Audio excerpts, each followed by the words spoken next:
మరియు శుభ మధ్యాహ్నం. ఎందుకంటే ఉదయం నుంచి ప్రారంభమై ఇప్పటిదాకా కొనసాగుతూ ఉంది.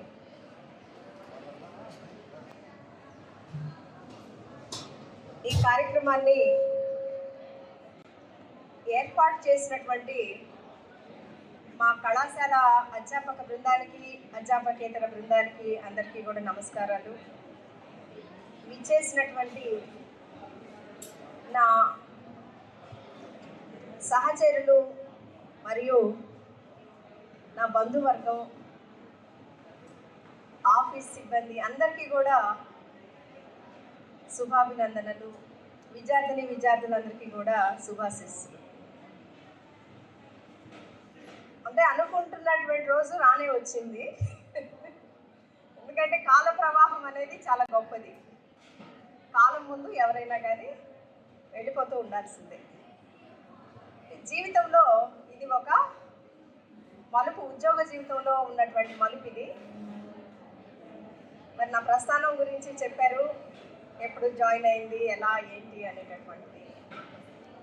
మరి ఉద్విగ్న క్షణాలు అంటారు కదా, అలాంటివి నేను అనుభవిస్తూ ఉన్నాను. గత కొన్ని రోజుల నుంచి కూడా మొత్తం మా ఆఫీస్ సిబ్బంది అయితేనేమి, మా దగ్గర వర్క్ చేసే ఆఫీస్ సబార్డినేట్స్ 3 రోజుల నుంచి ఏడుస్తున్నారు వాళ్ళు. నాకు అమ్మ మీరు ఏడవద్దమ్మా, నేను లాస్ట్ డే నేను వెళ్ళేటప్పుడు కొంచెం సంతోషంగా వెళ్ళాలనుకుంటున్నా, వద్దమ్మా నేను ముందే ఎమోషనల్ అవ్వకాన్ని కంట్రోల్ చేస్తూ ఉన్నాను. చాలా సంతోషంగా ఉంది.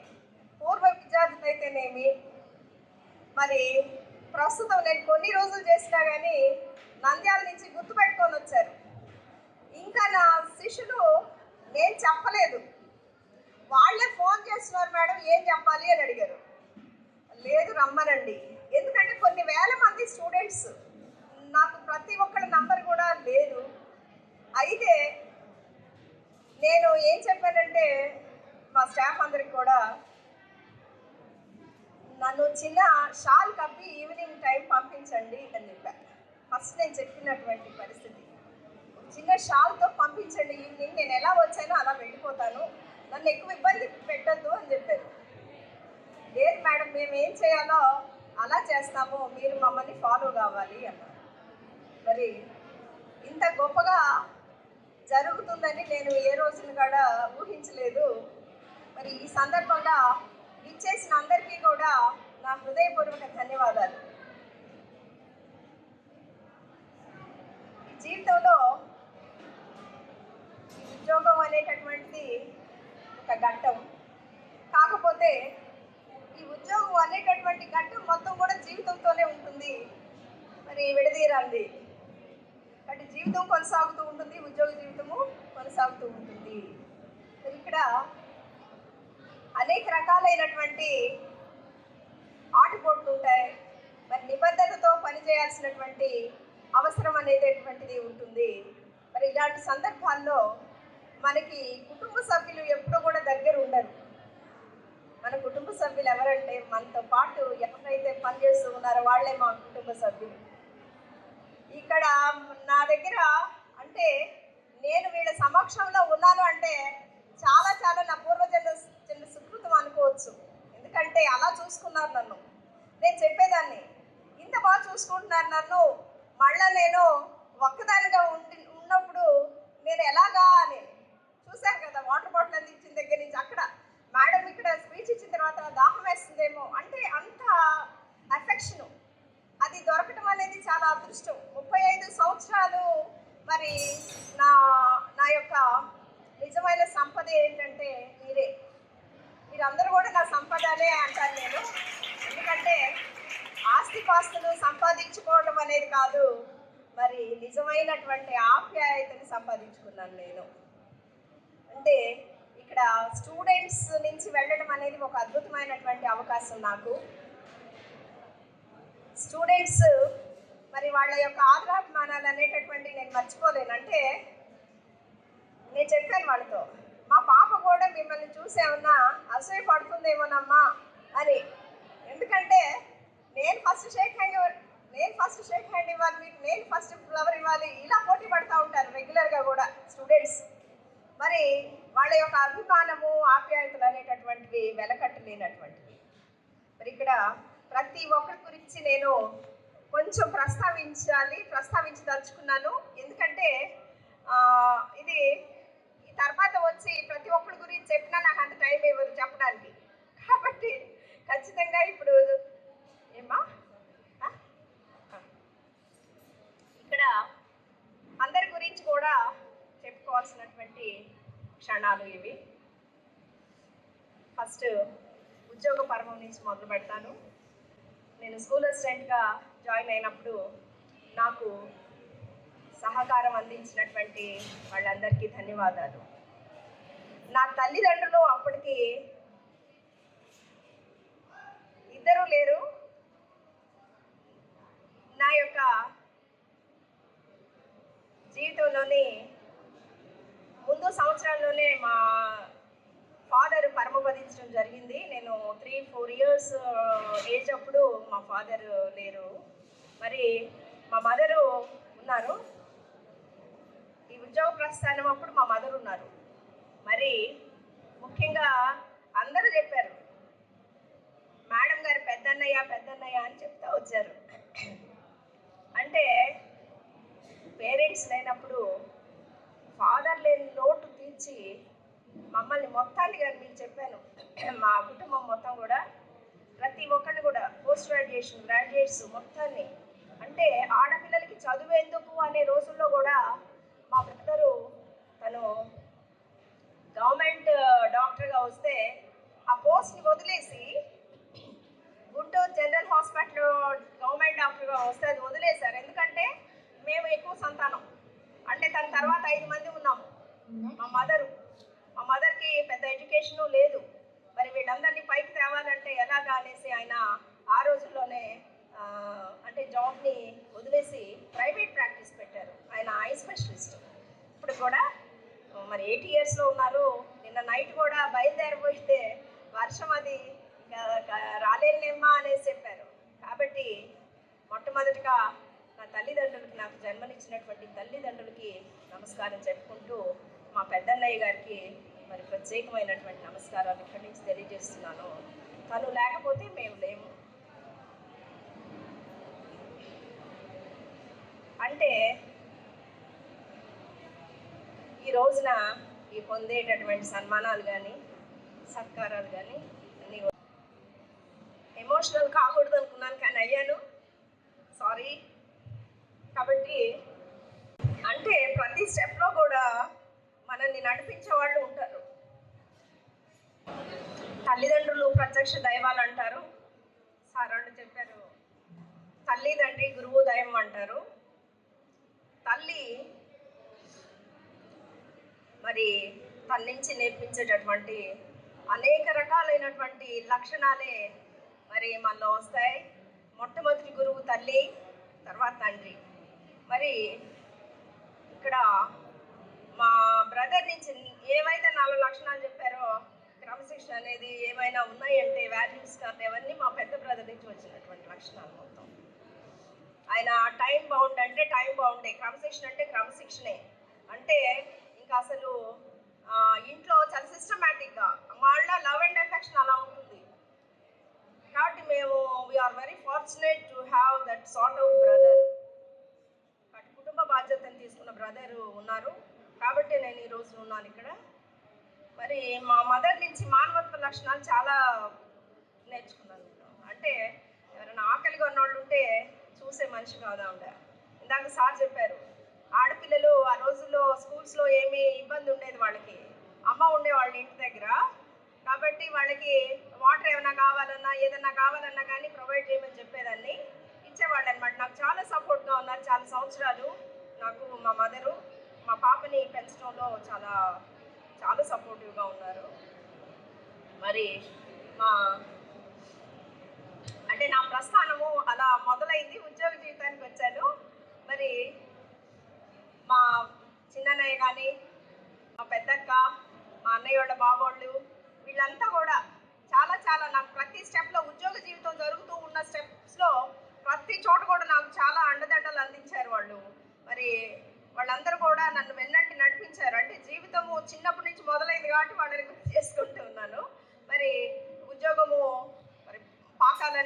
అసిస్టెంట్గా వచ్చింది. ఫస్ట్ టైం తీసుకెళ్ళారు మా బ్రదరు. తీసుకెళ్ళి జాయిన్ చేద్దామని చూసి, అంటే చాలా దూరం కదమ్మా, మళ్ళీ నువ్వు ఒక్కదాన్ని వెళ్ళాలి కదా, ఇంత దూరం నడవాలి కదా స్కూల్కి అని మళ్ళీ వెంట తీసుకొచ్చారు. మళ్ళీ గుంటూరు తీసుకొచ్చారు, జాయిన్ చేయించలా, ఎందుకంటే కష్టం కదా అన్నట్టు. అది ఏపీపీఎస్సి పోస్టు నాకు గుంటూరు కాకుండా చిత్తూరు వచ్చిందనమాట స్కూల్ అసిస్టెంట్గా. మరి అక్కడ చాలా మళ్ళీ తర్వాత ఆలోచించి మళ్ళీ ఏప్రిల్ 1st జాయిన్ అయ్యాను. 1489 నేను జాయిన్ అవటం జరిగిందనమాట. మరి అప్పటి నుంచి కూడా ఎక్కడ జాయిన్ అయినా తను వస్తారు, వచ్చి అక్కడ వాళ్ళు హెచ్ఎం ఉంటే హెచ్ఎం, ప్రిన్సిపల్స్ ఉండేవాళ్ళు జూనియర్ కాలేజ్ నుంచి, వాళ్ళతో మాట్లాడతారు. ఈవెన్ ఇక్కడ ప్రీవియస్ ప్రిన్సిపల్స్గా చేసిన వాళ్ళు ప్రతి ఒక్కరి దగ్గర కూడా మా బ్రదర్ వచ్చి, అంటే ఒక ఫాదర్ ఇది తీసుకుని జాయిన్ చేయడం జరిగింది. మరి ఇక్కడ పాకాల స్కూల్ అసిస్టెంట్గా 4 years లోపలే నాకు డైట్ లెక్చరర్ పోస్టులకి ఇంటర్వ్యూస్ కండక్ట్ చేయడం జరిగింది. ఇంటర్వ్యూస్లో సెలెక్ట్ అయ్యాను. మరి తద్వారా నాకు కార్బేట్ నగర్ డైట్లో 1993 జూన్లో నేను జాయిన్ అయ్యాను. మరి ఆ తర్వాత నా రిక్వెస్ట్ మేరకి నేను కర్నూలు డైట్కి ట్రాన్స్ఫర్ పెట్టుకుని మరి 94 సెప్టెంబర్ 15th అలాగా నేను జాయిన్ అవ్వడం జరిగింది కర్నూలు తాంటపాడు డైట్లో. మరి అక్కడి నుంచి మన స్టాఫ్ మొత్తం కూడా చెప్తాను. మరి చాలా బాగా, అంటే పేరున చెప్పాలి, స్టాఫ్ మెంబర్స్ అప్పటి నుంచి చెప్తాను. అందుకని పాత స్టాఫ్ అంటే నాతో ముందు ప్రయాణం చేసిన వాళ్ళని చెప్పకుండా ఇప్పుడు స్టాఫ్ని చెప్పలేను కాబట్టి పెద్దలందరూ ఉన్నారు నాతో పాటు కలిసి ప్రయాణం చేసి, శ్రీమతి లక్ష్మీకాంతం మేడం గారు, శ్రీమతి పార్వతీదేవి మేడం గారు, శ్రీయుతుడు Gopalakrishna sir, Shri Balanna sir, Shri Venkateswara sir, మరి ఇంకా పద్మావతి మేడము అక్కడ ఐఏఎస్సీ నుంచి, అజయ్ కుమార్ సారు, పాండురంగ స్వామి సారు, ఇలాగా మనకి అందరూ కూడా నన్ను గుర్తుపెట్టుకుని రావడం అనేది, అంటే ఒక మంచి కుటుంబం అంటే నాకు ఇక్కడే వచ్చింది. మంచి కుటుంబం అంటే ఇల్లు, మా వాళ్ళందరూ కూడా జాబ్ పరంగా ఒక్కొక్కడు ఒక్కొక్క జిల్లా, ఒక్కొక్కడు మంచి మంచి పోస్టుల్లోనే. కాబట్టి నా కుటుంబం అంటే అంత ప్రొటెక్టివ్గా ఉండేవాళ్ళు. మేడం వాళ్ళు అంటే సిస్టర్స్ లాగా ఉండేవాళ్ళు. సార్ వాళ్ళు చాలా పెద్ద మనుషులు, గోపాలకృష్ణ సారు, బాలన్న సారు, పాండురంగ స్వామి సార్, మొత్తం కూడా చాలా ప్రొటెక్టివ్గా చూసుకునే వాళ్ళు నన్ను. ఎందుకంటే చిన్న వయసులోనే మేము లెక్చరర్స్గా జాయిన్ కావడం జరిగింది. ఆ తర్వాత బీఈడి కళాశాలకి వెళ్ళడం జరిగింది 2006లో. అక్కడి నుంచి మళ్ళా ప్రీవియస్ కలీగ్స్ అయినటువంటి పార్వతి మేడం గారు, పాండురంగ స్వామి సార్ మొత్తం కూడా అక్కడ మళ్ళా కలీగ్స్గా నాకు రావడం అనేది అదృష్టం. మరి చాలా చక్కగా రన్ చేసుకున్నాం అక్కడ కూడా కాలేజ్ని. ఆ తర్వాత క్రమంలో మరి ఇక్కడ వచ్చినటువంటి ఈ అవకాశంతో మళ్ళా కూడా ఒక 18 సంవత్సరాలకి మళ్ళా డైట్కి అవకాశం వచ్చింది. దట్టు సీనియర్ లెక్చరర్గానే వస్తూ మరి కొంతకాలం పనిచేసిన తర్వాత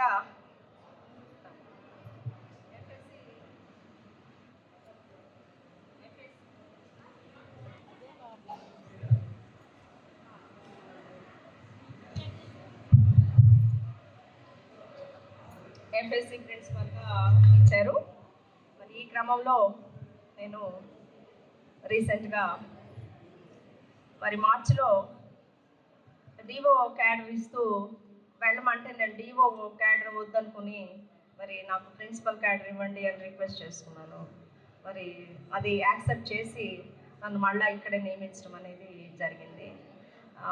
దీనికి కారణం నేను మన previous commissioner of school education Suresh Kumar సార్కి నేను ఎంతో రుణపడి ఉంటాను. సారు చాలా నిగర్వి, చాలా వెంటనే అసలు నేను ఎక్కువ రిక్వెస్ట్ చేయకముందే మీకు జీవో ఇస్తానండి, మీరు వెళ్ళండి, మీరేం ఫీల్ కావద్దు, నేను జీవో ఇస్తాను అన్నారు. అంటే ఇప్పుడు ప్రజెంట్ డైరెక్టర్ పార్వతి మేడం గారు కానివ్వండి, వీళ్ళంతా కూడా చాలా పాజిటివ్గా, అంటే నాకు ఇంకా 6 months ఉంది సర్వీసు, నేను మళ్ళీ రాయచోటి అలాగ వెళ్ళలేనంటే నా రిక్వెస్ట్ని కన్సిడర్ చేశారు. కాబట్టి వాళ్ళందరికీ నేను చాలా రుణపడి ఉంటా. ఎందుకంటే మన ఉద్యోగ జీవితంలో మరి కుటుంబం కూడా ఒకటి ఉంటుంది. ఆ ఉద్యోగ జీవితం ఒక్కటే కాదు, కుటుంబం కూడా ముడిపడి ఉంటుంది. కాబట్టి ఆ బాధ్యతను నెరవేర్చడానికి ఖచ్చితంగా మరి మనము కొన్ని అవకాశాలను మనము మరి జారవిడ్చుకోవాల్సినటువంటి సందర్భాలు వస్తూ ఉంటాయి. మరి ఇక్కడ నేను చెప్పుకోదలిచినటువంటి మన సీనియర్ లెక్చరర్స్ మొత్తం కూడా ఇక్కడికి వచ్చిన దగ్గర నుంచి నన్ను 18 months నుంచి కూడా చాలా ప్రేమాభిమానాలతో చెప్పారు. సార్ వాళ్ళు ఒక్కొక్కరి గురించి చెప్పాలంటే భోజనానికి టైం అవుతుందని నేను మీకు ఇప్పుడు నాకు సార్ వాళ్ళు చెప్పారు అమ్మ అని. షంసుద్దీన్ సార్ ఏజ్ కాదు చూడాల్సిందంట. అంటే అమ్మని చూసుకునే మనస్తత్వం ఉందంటే చాలా గ్రేట్. అమ్మలాగానే అంటే ప్రతి క్షణం కూడా నేను వచ్చిన దగ్గర నుంచి వెళ్ళేదాకా కూడా ఏమి ఇబ్బంది ఉంటుంది, ఒక అమ్మకి ఏమి ఇబ్బంది ఉంటుంది అనేది ఎలా గమనించుకుంటారో అంతకంటే ఎక్కువ చూసుకున్నారు నన్ను ఇక్కడ. ఇంకా సార్ చెప్పారు ఒక పెద్ద తమ్ముడుగా. తమ్ముడు అంటే తమ్ముడు అక్క తమ్ముడికి ఎలా ఉంటుందో తెలుసు కదా, అలా సార్ ఆల్రెడీ చెప్పేశారు. కాసేపే మళ్ళా వెళ్ళి నేనే పలకరించడం అనేది జరిగింది. ఏంటి భోజనం చేయలేదా, ఎందుకు చేయలేదు అని అడగడం జరిగింది అనమాట. మరి ఇక్కడ ఇంకా సార్ వాళ్ళందరూ ఉన్నారు. ప్రత్యేకించి మరి ఇక్కడ ప్రజెంట్ పనిచేస్తున్నటువంటి గోవింద్ సారు చాలా విషయాలు చెప్పారు. గోవింద్ సార్ వాళ్ళు అందించినటువంటి సహకారం కూడా, వాళ్ళ మిస్సెస్ ఇంక్లూడింగ్ వాళ్ళ పిల్లలు కానివ్వండి, వాళ్ళు చాలా సహాయ సహకారాలు అందించారు నాకు. దానికి నేను చాలా కృతజ్ఞతగా ఉండాలి. వాళ్ళు మరి అందించినటువంటి సహాయ సహకారాలు నేను జీవితంలో మర్చిపోలేనటువంటివి. ఎందుకంటే మరి ఒక ఉద్యోగిగా వచ్చినప్పుడు వాళ్ళకి ఇంకేమైనా ఇబ్బందులు ఉంటే కూడా మరి వాళ్ళ మిస్సెస్ చాలా అన్ని విషయాల్లో కూడా వాళ్ళు మేమున్నాం మేడం, ఇక్కడ ఉండండి మేడం, మీకు మేము సపోర్ట్గా ఉంటాం కదా, అన్ని విషయాల్లో కూడా ఆవిడ ఇప్పటికి కూడా నేను ఇన్వైట్ చేస్తే తను కూడా ఒక ఆఫీసరు. మరి ఇవాళ మీటింగ్ ఉంది మేడం, నేను రాలేను, సండే వస్తాను మేడం, సండే కలుస్తాను అంటే ప్రతి ఒక్కరు కూడా మనకి ఇక్కడ ఒక పార్ట్ అండ్ పార్సల్ ఆఫ్ లైఫ్గా వీళ్ళందరూ కూడా నన్ను చాలా మంచిగా చూసుకున్నారు. మరి అందుకు కృతజ్ఞతలు. మరి ఇంకా మనకి స్టాఫ్ మెంబర్స్ మన వాళ్ళందరూ కూడా ప్రభాకర్ సార్ అయితేనేమి, మనోహర్ సారు, అశ్వత్ సారు, వీళ్ళందరూ కూడా మరి ఇక్కడ వెంకట సుబ్బమ్మ మేడము, వీళ్ళందరూ కూడా నేను కొత్త కొంతమందికి అయినా కానీ నన్ను చాలా బాగా అభిమానించి చూసుకున్నారు. ఆఫీస్ సిబ్బంది అయితేనేమి, రామకృష్ణ సార్ అని మీ ముందు అంటున్నా. ఇప్పుడు దాకా నేను రామకృష్ణ ఇదే రామకృష్ణ ఎవరు మేడం, సూపర్నెంట్ సారా అని అడుగుతారు నన్ను. అవునంట. మాకంటే చాలా చిన్నవాడు అంటే డై కట్రా వేయడు కదా, అందుకని చాలా చిన్నవాడు. జూనియర్ అసిస్టెంట్గా ఇక్కడ జాయిన్ కావడం జరిగింది. 18-19 years అప్పుడు జాయిన్ అయ్యాడు. మరి అప్పుడు చాలా చిన్నవాడు, ఇప్పటికీ మాకంటే చిన్నవాడే. మరి ఆఫీస్ పరంగా నాకు సహకారమే కాదు, అకాడమిక్గా కూడా, అలాగే సార్ వాళ్ళు కూడా అకాడమిక్గా కాదు, ఆఫీస్ పరంగా. అంటే ఈ 18 months ఎలా ఉందంటే నాకు కొత్త ఉద్యోగంలోకి వచ్చినట్టుంది. అన్ని టెక్నాలజీ మారిపోయింది, ప్రతి విషయం చాలా తొందరగా ఉంటుంది. ఇది మరి మీరు అందించినటువంటి సహకారం మర్చిపోలేనటువంటిది రామకృష్ణ సార్. అలాగే నాన్ టీచింగ్ సిబ్బందిలో సుంకన్న గారు అయితేనేమి, మరి మన వీళ్ళందరూ కృష్ణమోహన్, ఉదయ్, నర్సప్ప, ఇంకా శ్రీరాములు, మిగతా అందరు ఉన్నారు కదా అక్కడ, చాలా చాటుకు కూర్చున్నారు వీళ్ళంతా కూడా. రాజేష్, మొత్తం అసలు నాన్ టీచింగ్ సిబ్బంది సహకారం అనేటటువంటిది నేను మర్చిపోలేను. పెద్దబాబు ఆ స్కూల్ నుంచి వచ్చాడు, ఇక్కడ జూనియర్ అసిస్టెంట్గా మరి ఉండి చాలా హెల్త్ ప్రాబ్లమ్స్ ఫేస్ చేస్తున్నాడు, చాలా హెల్త్ ప్రాబ్లమ్స్. మరి లాస్ట్ మినిట్లో కూడా మొన్న మేడం మీరు రిటైర్ అవుతున్నారంట కదా అని ముందుగా వచ్చి కలిసిపోతానని వచ్చాడు. చాలా హెల్త్ ప్రాబ్లమ్స్. ఆ బాబు ఫైల్ వస్తే నేను కాసేపు కూడా ఉంచాను, అది ట్రీట్మెంట్లో ఉన్నాడు కాబట్టి ఎమ్మటే ఏది ఇచ్చేసేయండి అని చెప్తాను. అంటే మన కుటుంబం అంటే ఎక్కడో లేదు, మన చుట్టుపక్కల ఉన్నోళ్ళే మన కుటుంబ సభ్యులు. ఇదే పెద్ద ప్రపంచమే మన కుటుంబము. మరి ఇంత మంచి కుటుంబం దొరికిందంటే నాకు ఆ భగవంతుడి యొక్క దయ చాలా ఉందనుకుంటున్నాను. అంటే భగవంతుడు అనేవాడు ఎక్కడో లేడు, మనకి సాయం చేసే మనుషుల రూపంలోనే వస్తాడు. మరి ఈ క్రమంలో ఆంజనేయ స్వామి భక్తులు వీరా భక్తురాలు మేడం కూడా ఉన్నారు. మేము కూర్చుంటే స్వామి లీలలు చెప్పుకోవడానికే మాకు టైం సరిపోదు.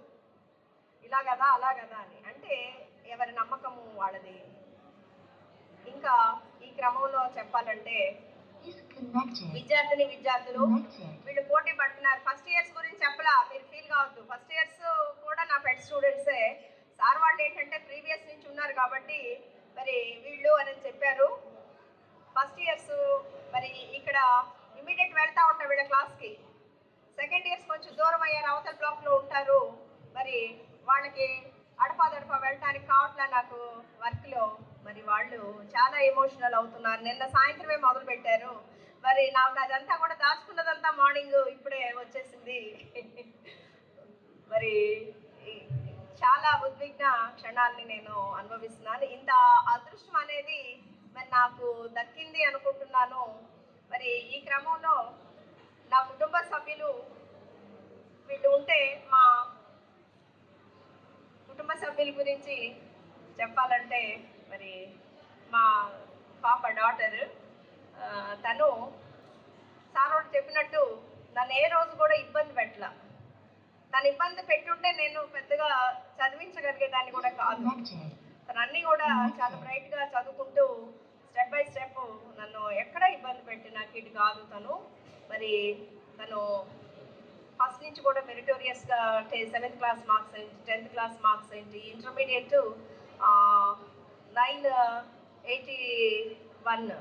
981 మార్క్స్తో నారాయణ జూనియర్ కాలేజ్ ఇక్కడ అంతటి కూడా టాప్లో వచ్చింది. తను ఇంకా 981 వచ్చింది. మరి 71 ర్యాంకుతో మెడిసిన్ అనేది గెయిన్ చేసింది. అప్పుడు మా ముందు సార్ వాళ్ళు చెప్పినట్టు అవకాశాలు బోర్డు ఉన్నాయి. ఎక్కడ వరంగల్ అన్నీ వచ్చినాయి, ఉస్మానియా, గాంధీ అన్నీ వస్తాయి. కానీ కేఎంసీనే కావాలి అనేసి కేఎంసీనే వచ్చింది. మరి ఇక్కడే కంప్లీట్ చేసుకుంది. అలాగే మరి తను నచ్చినటువంటి రేడియాలజీ సబ్జెక్ట్ వచ్చింది, జాయిన్ అయింది. ఇంకా నాకు మరి ఇదే క్రమంలో ఇంకొక మంచి అదృష్టం ఏంటంటే, నా జీవితంలో జరిగినటువంటి సంఘటన అదృష్టం ఏంటంటే, మరి నాకు అల్లుడు రూపంలో వచ్చినటువంటి అదృష్టం. మరి మా పాపకి, నాకు 3 అన్నలు కాదు 4 అన్నలు. ఆంజనేయులు అన్నగారు నాకు సొంత అన్నల్లాగా. నాకు నో రిగ్రెట్స్ ఏం లేవు ఇంకా అనుకుంటున్నాను. ఎందుకంటే ఇంత అద్భుతమైనటువంటి ఫ్యామిలీ మెంబర్స్ ఉద్యోగ పర్వంలో వచ్చారు. మరి అద్భుతమైనటువంటి మా కుటుంబ సభ్యులు ఉన్నారు. ఇంకా అద్భుతం రూపంలో బంగారాలు అనుకోవచ్చు వాళ్ళని. ఎందుకంటే ఎక్కడ మనం మొక్క పెట్టడానికి లేదు ఆ కుటుంబాన్ని. అలాంటి మంచి పెంపకం ఉంది మా అన్నగారికి. మరి మా పాపని బంగారం అనుకుంటే మా అల్లుడు గారు ఇంకా ఇంకా బంగారం అని చెప్తాను నేను. ఎందుకంటే తనకి మ్యారేజ్ తర్వాత, అంటే మ్యారేజ్ బిఫోర్ కొంచెము ఒక చోట స్కిడ్ అయి పడింది అనమాట. ఈ కాలు కొంచెము లిగమెంట్ టేర్ అయింది. ఎంగేజ్మెంట్కి మ్యారేజ్కి మధ్యలో. అప్పుడు పెద్దగా వాళ్ళకి తెలియలేదు. తర్వాత మ్యారేజ్ టైంలో కూడా ఇబ్బంది పడింది కానీ తెలియలేదు. తర్వాత సర్జరీ ఒకటి జరిగింది. ఇమ్మీడియట్ మ్యారేజ్ సర్జరీ జరిగింది మోకాళ్ళ దగ్గర లిగమెంట్కి. ఇంకా అసలు వాళ్ళ సహకారం అనేది, మా అన్నగారు కళ్ళలో నీళ్లు తిప్పుకునేవాళ్ళు ఆ పాపను చూసి. అంటే అంత సపోర్ట్.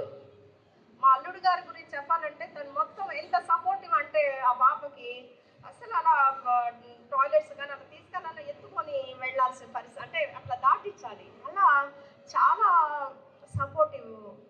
నేను కాలేజ్కి కొన్నాళ్ళు లీవ్ పెట్టాను. బీఈడి కాలేజీలో ఉన్నాగా ప్రతిరోజు లీవ్ పెట్టలేదు కదా. కాబట్టి అప్పుడు నేను ఏం వండి పెడితే అదే తినేవాళ్ళు. ఇదేంటి అని ఒక్కరోజు పేరు పెట్టింది కూడా లేదు వాళ్ళిద్దరు. ఏం వండి పెట్టి వస్తాను, మార్నింగ్ టిఫిన్ ఏం చేస్తే అదే, మధ్యాహ్నం మీల్స్కి ఏం చేస్తే అదే. ఒక్క పూట కూడా వాళ్ళు పేరు పెట్టిన సందర్భం నేను చూడలేదు. అంతకంటే ఏం కావాలండి ఎవరికైనా, అంతే కదా. అంటే మనకి అదృష్టం అంటే అదే రూపంలో కదా వచ్చేది. మరి ఫ్యామిలీలో అలాంటి అడ్జస్ట్మెంట్ లేనప్పుడు బయట మనము ఏం చేయగలము. కాబట్టి ఇక్కడ no regrets from my daughter and son in law and their family. ఇంకా వాళ్ళ తోడికోడలే కానీ ఇంకా బంధువర్గం, వీళ్ళంతా నా బంధువులు. అంటే మా ఆంజనేయులు అన్నగారు నాకు పెద్ద కుటుంబాన్ని అందించారు. ఇక్కడ ఉద్యోగస్తుల కుటుంబం కుటుంబం ఎలా ఉందో అన్నగారు నా కుటుంబ సభ్యులు కంటే కూడా పెద్ద కుటుంబాన్ని నాకు అందించారు అన్నగారు. నా ట్రాన్స్ఫర్ విషయంలో అయితేనేమి రీసెంట్గా నాకు చాలా సహాయ సహకారాలు అందించారు. అంటే ఎవరితో మాట్లాడాను, నువ్వు రామ్మా అని ప్రతిదీ కూడా ఇక్కడ ఉండాలి అని. నువ్వు ఇంకెప్పుడమ్మా రిటైర్ అవుతావు అని అడిగేవాళ్ళు. అన్నా చూస్తున్నారు కదా ఇవాళ రిటైర్ అవుతున్నా. ఎందుకంటే సపోర్ట్గా ఉండాలి పిల్లలకి, తను రిటైర్ అయితే బాగుంటుందేమో అనేసి. అంటే ఇక్కడ ఒక కొరత. మా వదినమ్మ గారు మ్యారేజ్ జరిగే ముందు ఆ 1 ఇయర్లో పరమపదించడం జరిగింది. మరి ఆవిడని కూడా తలుచుకొని ఒక్కసారి ప్రార్థిస్తాను. ఆ వదినమ్మ గారు ఉంటే ఇంకెలా ఉండేదో కానీ మరి పరిస్థితి చాలా అద్భుతంగా ఉండేది. చాలా మంచి వ్యక్తి. మరి ఆవిడని స్మరించుకుంటున్నాను నేను. మరి ఆ కారణంగా నువ్వు ఎప్పుడమ్మా రిటైర్ అవుతావు, వాళ్ళకి సపోర్ట్గా ఉండాలి కదా అంటే, అన్న నాకు కూడా రిటైర్ కావాలనే ఉంది కానీ కాదు కదా అని చెప్పుకుంటా వచ్చాను. మరి అనుకున్న రోజు రానే వచ్చిందన్న. మరి ఇంకా ఏమి నో రిగ్రెట్స్. ఇంకా మా మేనల్లుళ్ళు, వాళ్ళ భార్యలు, మా పెద్దక్క, చిన్నక్క అందరు కూడా వీళ్ళు చాలా ప్రతి స్టెప్లో కూడా నాకు చాలా అద్భుతమైనటువంటి సహకారాన్ని అందించారు. ఈ సహకారాన్ని నేను మర్చిపోలేనటువంటిది. ఇంకా పిల్లలు చూపించేటటువంటి అభిమానం కానీ, ఇంత అభిమానం నుంచి ఒకసారి, ఇంత ఆపేక్ష నుంచి ఒకసారి వెళ్ళిపోవాలంటే ఏముంటుందో అనేసేటటువంటిది నాకు ఇంకా ఇంతకంటే ఆనందమైన క్షణాలు ఉండవు చెప్తున్నాను. మా మేడం వాళ్ళు ఎంజాయ్ చేస్తున్నారు, అది నా కళ్ళతో కనిపిస్తుంది. అంటే నన్ను సన్మానిస్తే వాళ్ళు ఎంతో ఆనందపడుతున్నారు అక్కడి నుంచి. ఇంకేం కావాలి జీవితంలో అంటే నా కష్ట సుఖాలను చూశారు వాళ్ళు, నా వెంబట నడిచారు. నాకు ఇబ్బందులు ఉన్నప్పుడు నా వెంట నడిచారు మేడం వాళ్ళు. ఎందుకంటే ప్రతి స్టెప్ కొన్ని పిక్చర్స్ గుర్తు చేసుకొని చెప్పేవాళ్ళు నాకు. ఈ పిక్చర్ చూసానే నువ్వు గుర్తొచ్చావే అని చెప్పేవాళ్ళు. అంటే అంత సిస్టర్లీ ఎఫెక్షన్ అనేది ఉండేదన్నమాట వాళ్ళకి. కాబట్టి నన్ను నడిపించిన మీ అందరికీ మరొకసారి చేతులెత్తి నమస్కరిస్తున్నాను. అంటే నా జన్మ ధన్యమైందని అనుకుంటున్నాను. మరి మీ అపేక్ష ఆదరాభిమానాలకి మరొకసారి నాకంటే చిన్నవాళ్ళైనటువంటి స్టూడెంట్స్ మీరు చూపించే అపేక్ష అనేటటువంటిది దీనిలో సునీల్ అయితేనేమి, వెంకటేశ్వర్లు, మరి Satish Sunil best teacher. Satish is కొంచెం కంటి చూపు కాస్త లోపించింది. అక్కడ విఈడి కాలేజ్లో ఉన్నప్పుడు అక్కడ కోర్స్ చేయడం జరిగింది. Satish best student. మరి ఎక్కడి నుంచో వచ్చాడు, సంజాపల సిరివెళ్ళ నుంచి వచ్చాడు. మరి అంటే ఎప్పుడు టచ్లో ఉంటారు వాళ్ళు. నా నంబర్ ఒకటి దొరకపుచ్చుకుంటారు, టచ్లో ఉంటారు. మేడం ఎలా ఉన్నారు అని. అంటే వీళ్ళు తెలుసుకొని వచ్చినటువంటి సందర్భము. మరి ఈ అదృష్టం అనేటటువంటిది చాలా అరుదుగా దొరికేటటువంటిది. నాకు ఇంత అదృష్టాన్ని ప్రసాదించారు. మీ అందరికీ కూడా అనేక మార్లు ధన్యవాదాలు తెలుపుకుంటున్నాను. మరి ఏమిచ్చినా తక్కువే, నేను మీకు ఏమిచ్చినా తక్కువే. మా ఆఫీస్ సబార్డినేట్స్ 3 రోజుల నుంచి ఏకతాటిగా ఏడుస్తున్నారు. నన్ను చూస్తారు ఏడుస్తారు, నేను వదిలిపెడతాను ఏడుస్తారు. అమ్మ వద్దమ్మా కాసేపు ఆగండి అమ్మా. ఎందుకంటే మీరు ఇంకా కనిపించరు కదా మేడం, కనిపించరు కదా. నేను ఎందుకు కనిపించినమ్మా అని ట్రాన్స్ఫర్ వచ్చినప్పుడు కూడా ఏడుస్తూనే ఉన్నారు ఏకదాటిగా. ఎందుకమ్మా అంటే మీరు వెళ్ళిపోతారు కదా రాయచోట అంటే, సరేనమ్మా ఇప్పుడు వెళ్ళిపోతాను, తర్వాత రిటైర్ కావాల్సిందే కదా ఉద్యోగంలో, అప్పుడు కానీ నేను ఉండను కదా అంటే ఆ అభిమానాన్ని సంపాదించుకున్నందుకు మరి నాకు చాలా భగవంతుడు ఇచ్చిన అదృష్టంగా భావిస్తున్నాను. ఇంకా మరి కాలాతీతం అవుతుంది. మరి అందరూ కూడా భోజనానికి మరి భోజనం చేయవలసిందిగా కోరుతున్నాను. Thank you sir.